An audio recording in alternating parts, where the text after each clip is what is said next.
हाथ ऊंचा करीने द्वारकाधीश ने प्रणाम करिए, जय जयकार करिए। श्री द्वारकाधीश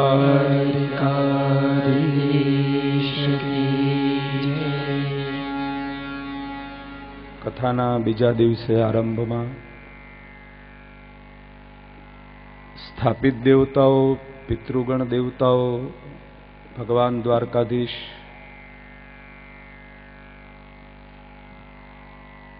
परमिष्ट सीतारामजीना चरण में कैलासपति महादेव, माँ जगदंबा, ग्रामीण देवताओं, साधु संतो, ब्राह्मणों, अजमान परिवार, गामना बहारथी आवेला मेहमानों, सगा संबंधीओ, श्रोता बहनों, भाईओ, आ वंद्रावन धाम में आ मंडप में आवीने बैठा छो, आप सौने आ व्यासपीठ थी मारा प्रणाम।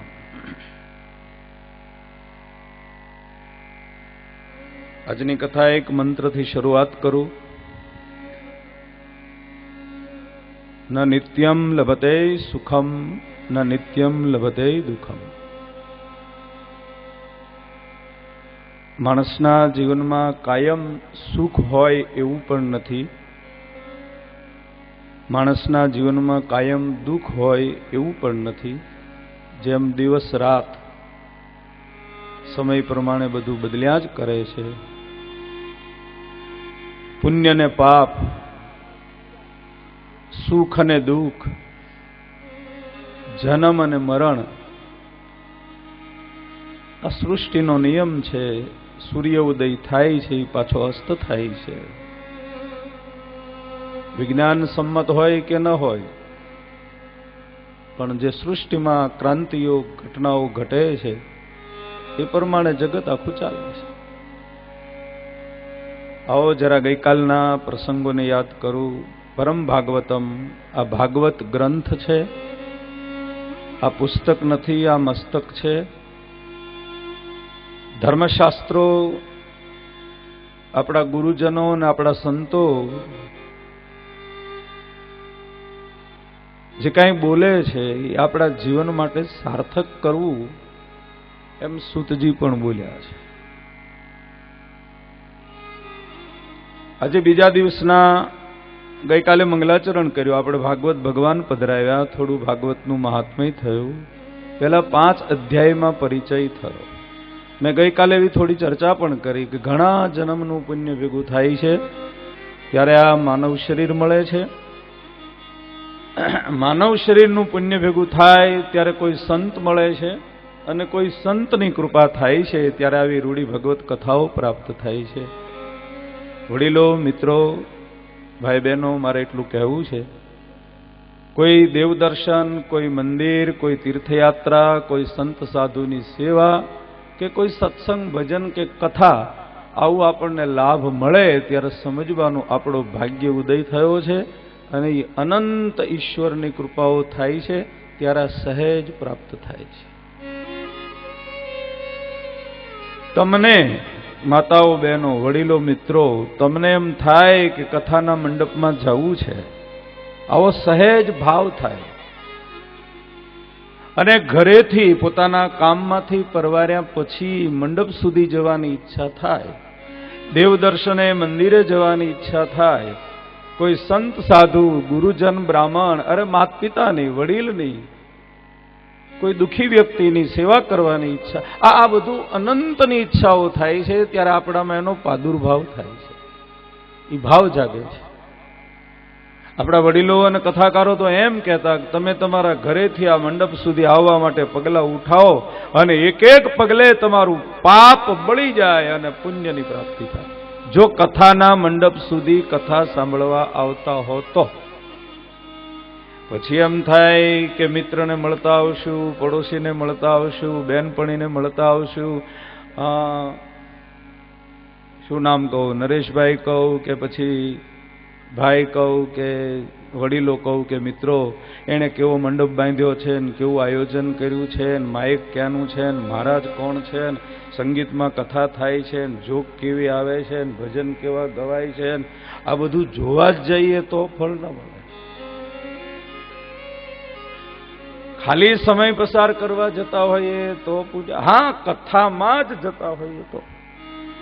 અને કથા એને કહી શકાય, મેં ગઈકાલે ચર્ચા કરી, જેમાં 5 વસ્તુ હોય, જેમાં નામ હોય, જેમાં ધામ હોય, જેમાં લીલા હોય, જેમાં ઐશ્વર્ય હોય અને જેમાં ગુણ કથન હોય. આ 5 વસ્તુ હોય એને કથા કહી શકાય. આમાં નામ છે ભગવાન શ્રી કૃષ્ણનું, રામનું, શિવનું, માતાજીનું, આપણા ગુરુજનોનું. આ ગ્રંથોમાં નામ છે, એના ધામ છે, એનું ગુણ કથન છે, એમાં એની લીલા છે, એમાં એનું ઐશ્વર્ય છે. ગઈકાલે પેલા શાસ્ત્રી બાપાને, પાઠક બાપાને, નલિનભાઈ ગઈકાલે એક વાક્ય એવું બોલેલા કે ભગવાન સ્વધામ ગયા અને પછી ઉદ્ધવજીએ શ્રી કૃષ્ણને પૂછ્યું કે મહારાજ, આ વૈષ્ણવોની એક ઝંખના હોય છે, હવે તમે સ્વધામ જાઓ છો, હવે ક્યાં તમારું દર્શન કરશો?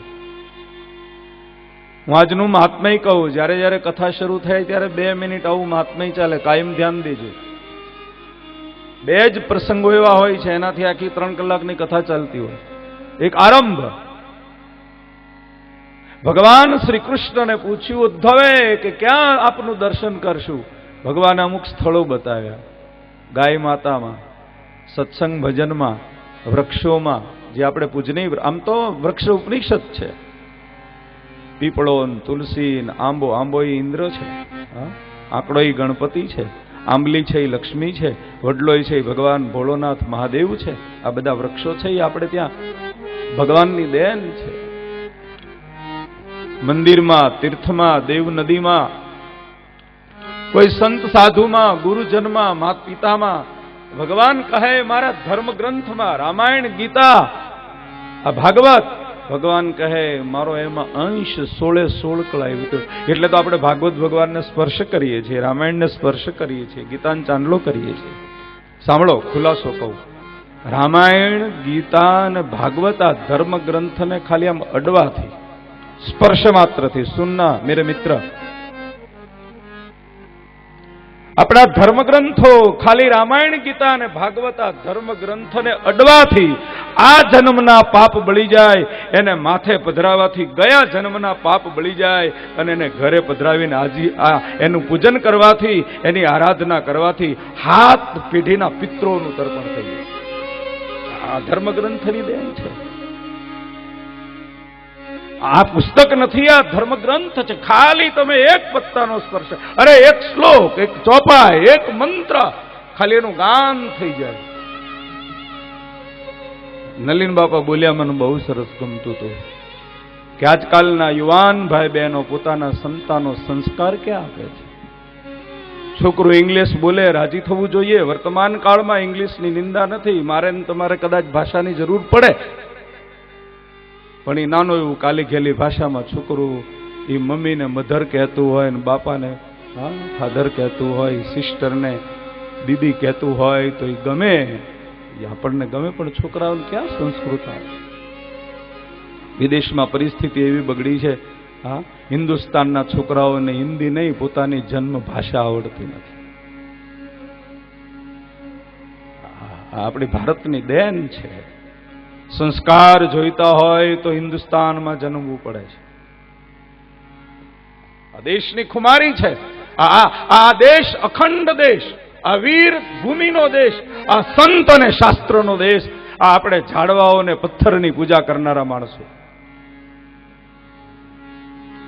આક્રોશમાં નહીં બોલવું, જરા વિવેકથી વાત કરી દઉં. પણ ખબર નહીં અત્યારના પશ્ચિમ જગતની નકલ કરવામાં હું તમે એટલા ડૂબ્યા છીએ કે આપણી સંસ્કૃતિ ભૂલાઈ જાય. માતૃદેવો ભવ, પિતૃદેવો ભવ, આચાર્ય દેવો ભવ. અરે આપણા ધર્મ ગ્રંથો આ ધીમે આ પથારીમાંથી પહેલા જાગતા તો કરાગ્રે વસતે લક્ષ્મી, કરમૂલે સરસ્વતી, ભૂલાઈ ગયું.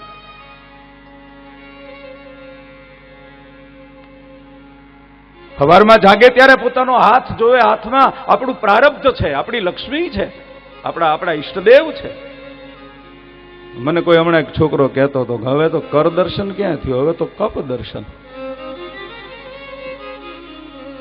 કપ દર્શનમાં તો સમજાય છે ને, પથારીમાં સૂતો હોય, ધાબળી ઉઠી હોય, આવી ઠંડી પડતી હોય, 8:30 વાગ્યા હોય ને પાછો સૂતો બૂમ પડે, મૂકી ચા.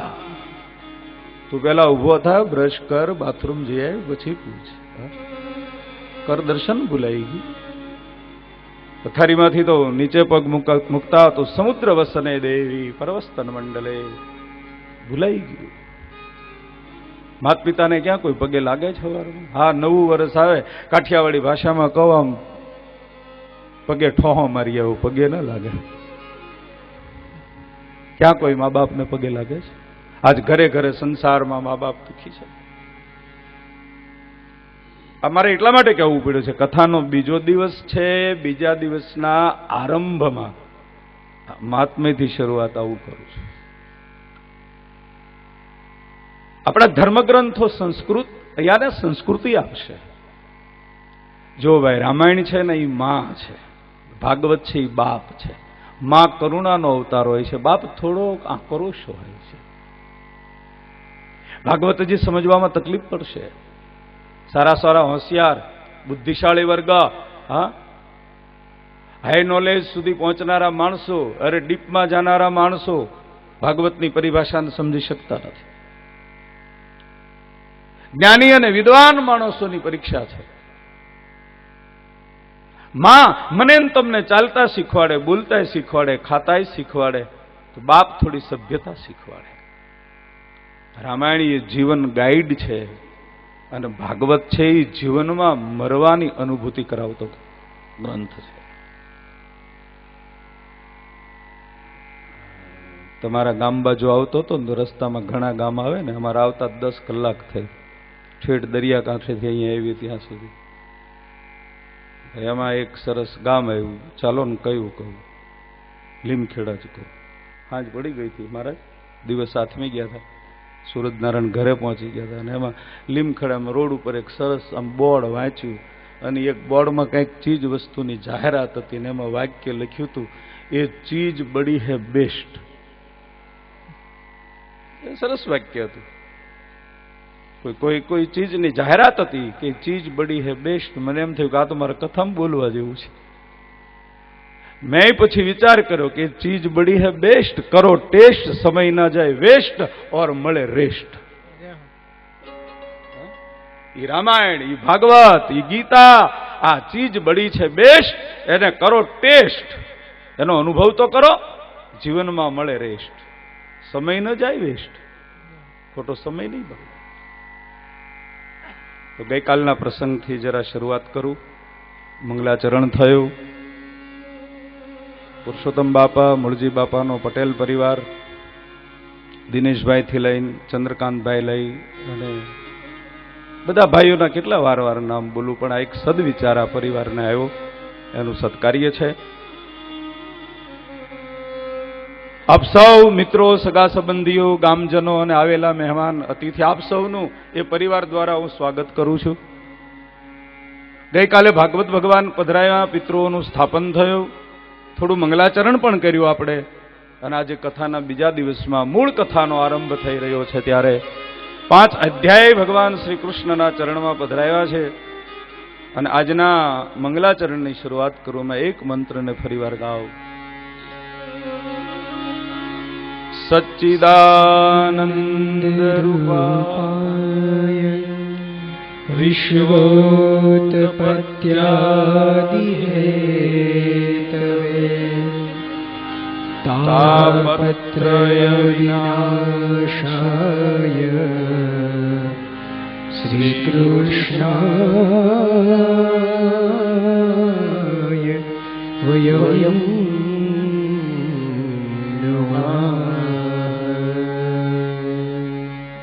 કૃષ્ણાય વયમ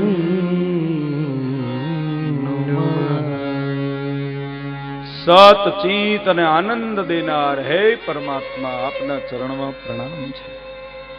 ઈશ્વર સત્ય છે, મારા અને તમારા ચિત્તમાં છે, એ આનંદના અનુભવથી ઓળખાય છે. ગઈકાલે થોડી ચર્ચા થઈ, એ શબ્દોમાં કહું, આનંદ ક્યાં મળે? આપણે બધા શાંતિની ખોજમાં ભટકીએ છીએ. રૂપિયામાં શાંતિ, ગાડી બંગલામાં શાંતિ, જમીનમાં, ખેતીમાં, દુકાનમાં, ધંધામાં, ઓફિસમાં શાંતિ. ક્યાં શાંતિ ક્યાં છે? કાલે ભગત બાપા સરસ ગાતા હતા. આમ તો રામ ભગત ના શિષ્ય હતા, પણ એવા જ એક ભગત અમદાવાદના, એનું નામ હતું શું બેટા હતું? નંદુ ભગત. નંદુ ભગત બહુ યાદ કરવા પડે મહિપતભાઈ. હા, બહુ બિચારાએ આપણી કથામાં પ્રોગ્રામ કર્યા. શરીર છૂટી ગયું એનું 2-4 વર્ષ પહેલા. હવે ઈ નંદુ ભગતે એક ભજન બહુ સરસ ગાયું, મને ગમે. મારી આ બહેનો ગાય છે ને, એને ભજન લખ્યું કે આપણે બધા શા માટે દોડીએ, ક્યાં દોડીએ, કેમ દોડીએ? કોઈને શાંતિ નથી રે, કોઈને શાંતિ નથી. એક કડી ગાવા જેવી છે, ગાવ, આટલું જ ગાવ. કોઈને શાંતિ નથી, કોઈને શાંતિ નથી. પછી રૂપિયામાં વેચાતી તો મળતી નથી, દુકાને મળતી નથી. એ દુકાનોમાં વેચાતી મળતી નથી રે, હાટડીમાં કઈ મળતી નથી. કોઈને શાંતિ નથી, કોઈને શાંતિ નથી રે, કોઈ શાંતિ નથી. પછી મને એક વાક્ય, એક કડી એની બહુ સરસ ગમી. એને ગાયું, પાછું કેવું ગાયું? કોઈને શાંતિ નથી, કોઈને શાંતિ નથી. પછી હાહુનું કયું વહુ માનતી નથી રે, કોઈને શાંતિ. 3:30 વાગ્યા હોય ને ચાનો કપ ન આવે એટલે વહુ તરત કઈક બીજું બોલે ને હાહુ વળી કઈક બીજું બોલે. હજી આવું બોલે ત્યાં સુધી વાંધો નહીં. પછી હાહુમાં ખાટલામાં ખુરશીમાં બેઠી બેઠી કેવું બોલે ખબર? કોઈ કોઈનું નથી રે, કોઈ કોઈનું નથી. એક ચાનો કપ ના આવે ક્યાં કોઈનું કોઈ નથી? આનંદ ક્યાં મળે? આનંદ તીર્થમાં. ગઈકાલની કથા થોડી રિપીટ કરું છું. આનંદ કોઈ સંત સાધુના ચરણમાં, આનંદ કોઈ તીર્થમાં, આનંદ કોઈ દેવ દર્શનમાં, આનંદ સત્સંગમાં, આનંદ મળે છે આવી હરિની કથામાં. આનંદની અનુભૂતિ છે. ગઈકાલ કા પ્રयोग, आओ जरा आज का दर्शन करें.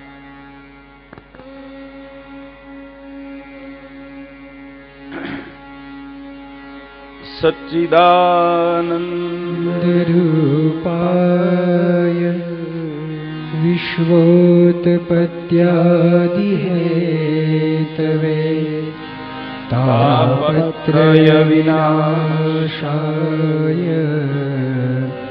श्री कृष्णाय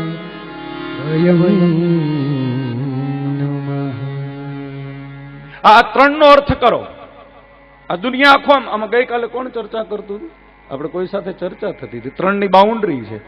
3 વસ્તુથી આખું જગત ચાલે છે. સૃષ્ટિની ઉત્પત્તિ, સૃષ્ટિનું પાલન અને સૃષ્ટિનો વિનાશ. ઉત્પત્તિ, પાલન અને વિનાશ. સવાર, બપોર અને સાંજ. બાળપણ, યુવાની અને ગઢપણ. બ્રહ્મા, વિષ્ણુ, મહેશ. રામાયણ, ગીતા, ભાગવત. જ્ઞાન, ભક્તિ, કર્મ. 3માં જ આખું જગત ચાલે. બાળપણ બેભાન બનીને ખોયું, યુવાની નીંદભર સોયા, બુઢાપા દેખ કર રોયા. બાળપણમાં કઈ ખબર હતી નહીં, યુવાનીમાં કામવશ થયા. ગઢપણ આવ્યું, હાથમાં લાકડીનો ટેકો આવ્યો ત્યારે સભાનતા આવી, ક્યાં તો બહુ મોડું થઈ ગયું.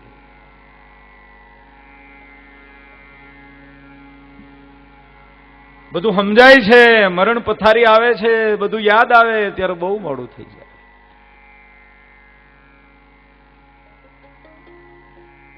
ઉત્પત્તિ, પાલન અને લય 3થી કથાનો ભાગવતનો આરંભ છે. ધ્યાન દેજો. ફરીવાર સૂત્ર કહું, આધ્યાત્મિક સૂત્ર છે. ઈશ્વરને ઉત્પત્તિમાં મોહ નથી, પાલનમાં અહંકાર નથી અને વિનાશમાં એને શોક નથી. આને ભગવાન કહી શકાય. આપણે કંઈક ઊભું કરીએ, ઉત્પન્ન કરીએ, કંઈક બનાવીએ, કંઈક ખરીદી કરીએ. દાખલા તરીકે 7 લાખની ગાડી લીધી એટલે એ ગાડીમાં આપણને મોહ જાગ્યો. ગાડી મારી છે, મારા બાપની છે, મારી મહેનતની છે, મારો પરિવાર જ બેસે, આ ગાડી મારી છે. મોહ જાગ્યો. મારા સિવાય, મારા ફેમિલી સિવાય એનો કોઈ ઉપયોગ કરે નહીં.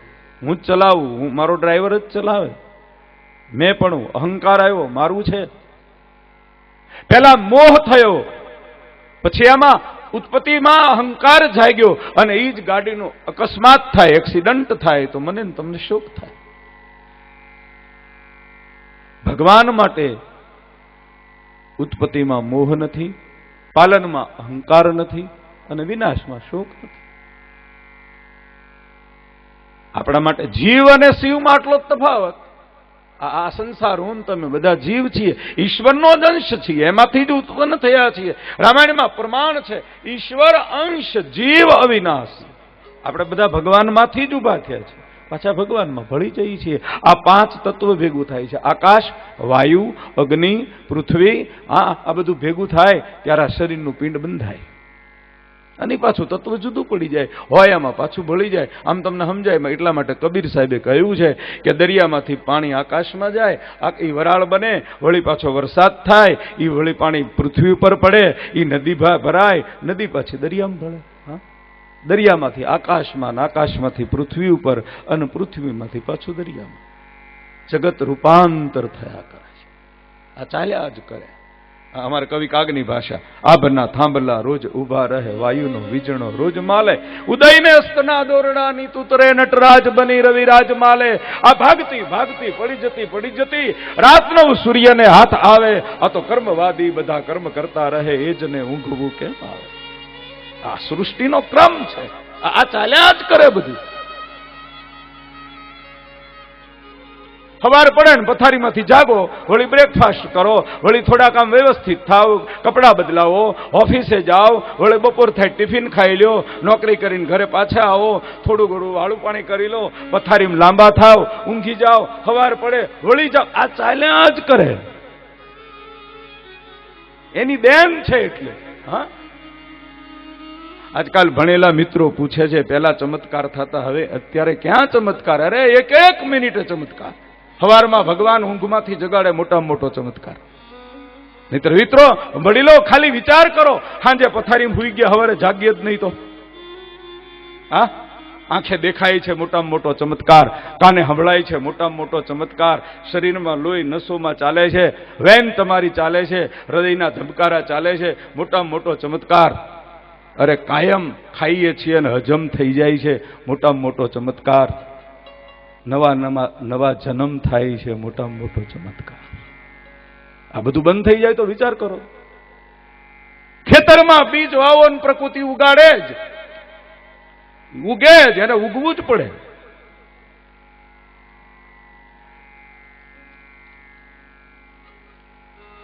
પદ છે કોઈનું યાદ નથી, ટુકડોજી છે લગભગ, પહેલા આપણે ગાતા. सागर से उठा बादल बनकर, बादल छे फटा बरखा बनकर. सागर से उठा बादल बनकर, बादल से फटा बरखा बनकर. कवि टुकड़ो.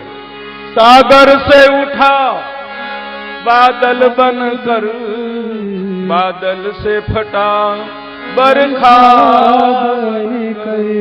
फिर नहर बनी नदियाँ गहरी, फिर नहर बनी नदियाँ गहरी.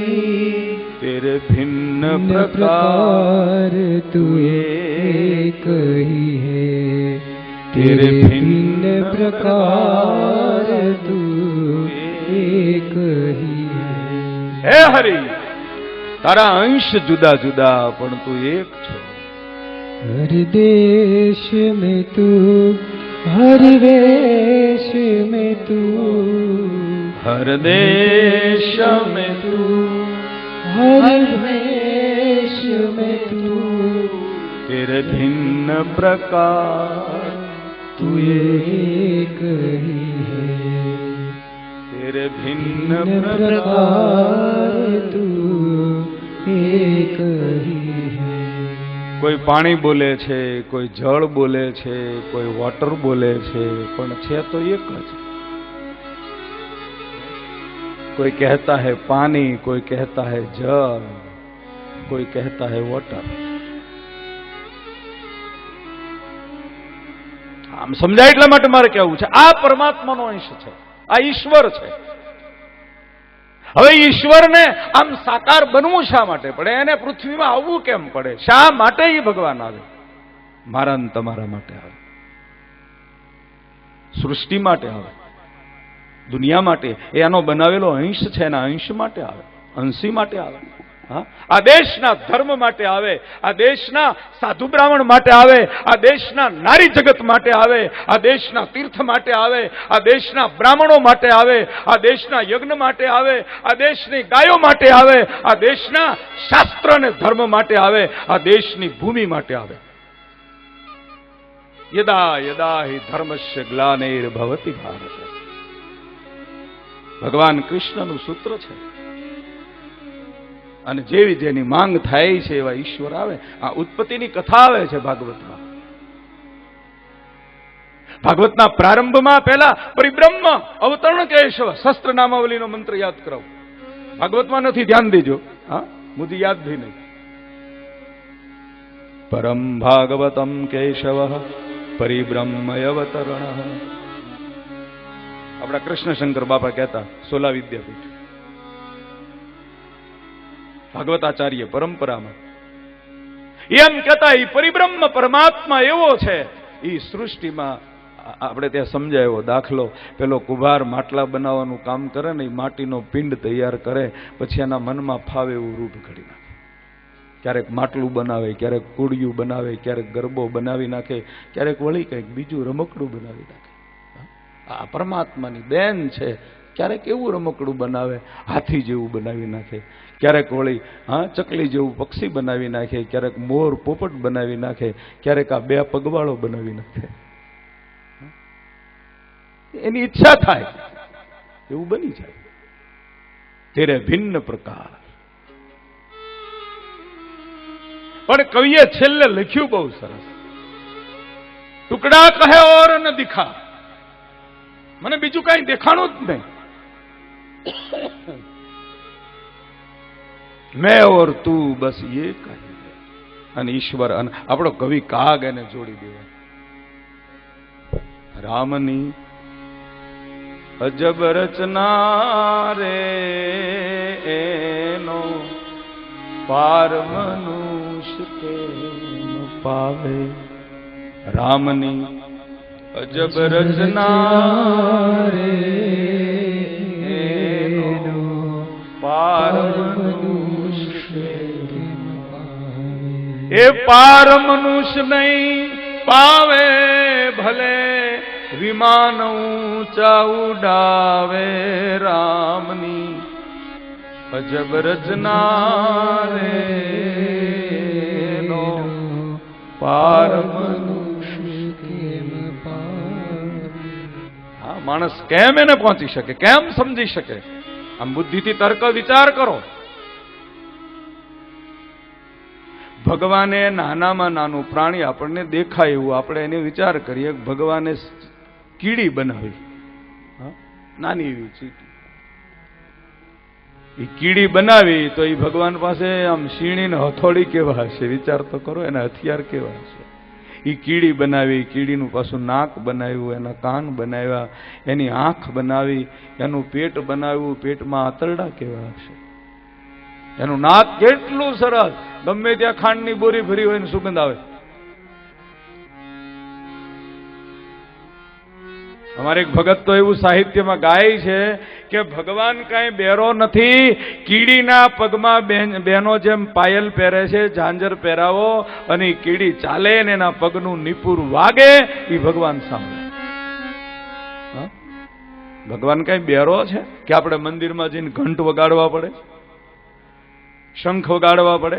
એ વગાડવાનો અર્થ બીજો છે. એ નાદ બ્રહ્મ છે.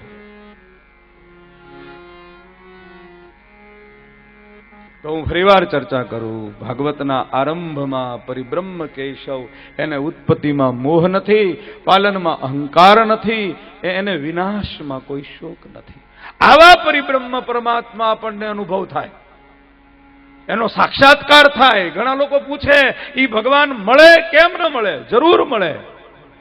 પૂછો બુડાણાને, નરસિંહ મહેતાને, મીરાબાઈને, ચાંગદેવ, તુકારામ, જનાબાઈ, કર્માબાઈ, કેટલા નામ બોલું, જેને જેને મળ્યા છે. ભગવાન કહે છે જે મારો છે ઈ મને મળે છે, મને મળે છે, ઈ મને ગાય છે. કેવું કેવું આપણે કાલે જીતુભાઈ ગાતા હતા. હા, ગાઓ, એક કડી ગાઓ બાપલી. ભજન કરે છે મારો, એમ કે છે દ્વારિકા વાળો. ભાઈ બેન ભજન કરે છે મારો, આ ભજન કરે છે મારો, ઈ મારો છે તો જ ભજન કરે. એમ કે છે દ્વારિકા વાળો, એ જી ભાઈ ભજન કરે ઈ મારો. હાવ કાઠિયાવાડી ભાષા તળબદી. એમાં પછી બે ત્રણ કડીઓ છે ને. કેવી કડીઓ? નરસિંહ મહેતા હુંડી સ્વીકારી, એ જીમાં મેરુઈ પૂરનારો. નરસિંહ ખાલી હોકાર કરે, હેડ દ્વારકાધીશ આવવું પડશે. ઓ નરસિંહ મહેતા ગઈકાલે જ આખ્યાન ચાલે. હુંડી સ્વીકારે, એ જીમાં મેરુઈ પૂરના. એકલું મામેરું નહીં, બાપનું શ્રાદ્ધ કરનાર, દીકરીનું શ્રીમંત નો પ્રસંગ કરનાર. શ્રીમંત થઈ સતી દ્રૌપદીની એ લાજ બચાવી, સતી દ્રૌપદીની એ જેણે લાજ બચાવી, એ પછી 9 લાખ શીર પૂરનારો. 999 જેણે પૂરી. એ જી ભજન કરે છે મારો, ભજન કરે છે મારો, એમ કે છે દ્વારકા વાળો. એ જ કે છે દ્વારિકા વાળો, ભાઈ ભજન કરે છે મારો. ગીતાનું સૂત્ર યાદ કરાવું સંસ્કૃત શ્લોકમાં. મામેકમ શરણમ વ્રજ, યહમ તવા સર્વ પાપેભ્યો મોક્ષ ઈચ્છામિ મા શુચ. સર્વે ધર્માન પરિત્યજ્યમ મામેકમ શરણમ વ્રજ, યહમ તવા સર્વ પાપેભ્યો. અર્જુન, મારો માનીને જે મને ભજે છે એનું કામ થાય છે. આનો અનુભવ થઈ શકે. આપણે મૂળ વાત, આનો સાક્ષાત્કાર થઈ શકે. અહંકાર મટે તો સાક્ષાત્કાર થાય, અને ઈશ્વર આવે તો માયાના બંધ. ક્યાં આપણે દૂર જવાની જરૂર છે? ત્રીજા દિવસની કથા પછી ચોથા, આપણે 2 દિવસ પછી આવશે પ્રસંગ. 10મા સ્કંદ, કૃષ્ણનું પ્રાગટ્ય. ભગવાનની વિચિત્રતા, જન્મે જેલમાં કામ કરે મુક્તિદાન. નંદ અને યશોદાને જ્યાં વસુદેવજી શ્રી કૃષ્ણને મૂકવા આવે છે, 10મા સ્કંદ, જેલમાં, શ્રાવણ મહિનો, અંધારી રાત, મેઘ ગર્જના કરે છે, સૃષ્ટિમાં ધીમી ધારે શ્રાવણ મહિનાના સરવડા વરસે છે, વીજળીના ચમકાર થાય છે, અને 8મની રાતે શ્રી કૃષ્ણનું પ્રાગટ્ય. કડીમાં કોનું છે? સતાર બાબુ. વાહ વાહ. છુમ છુમ બાજી, છુમ છુમ બાજે ઘુઘરિયા, ચલ દિખલાए कान्हा, मेरे घर आए आए मेरे घर आए. છુમ છુમ બાજે ઘુઘરિયા, સબ દિખલાए. સોમવાર બપોરની કથામાં આપણે આ પ્રસંગ લઈશું. આયે મેરે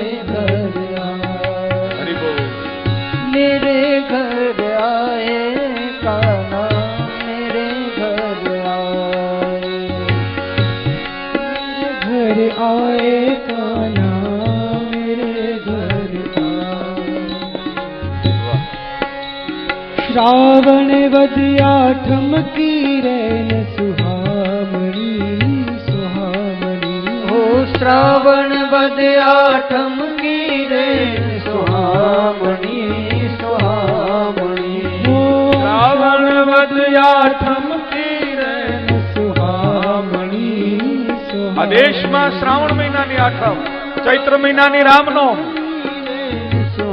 हिंद में प्रतिवर्ष आती है एक आठम અને એક રામનવમી हाँ एक हनुमान जयंती एक शिवरात्रि एक नवरात्रि आ બધા પર્વો તો વિચાર કરો રામનવમી ન હોય જન્માષ્ટમી ન હોય શિવરાત્રી ન હોય નવરાત્રી ન હોય તો આપણે બધા શું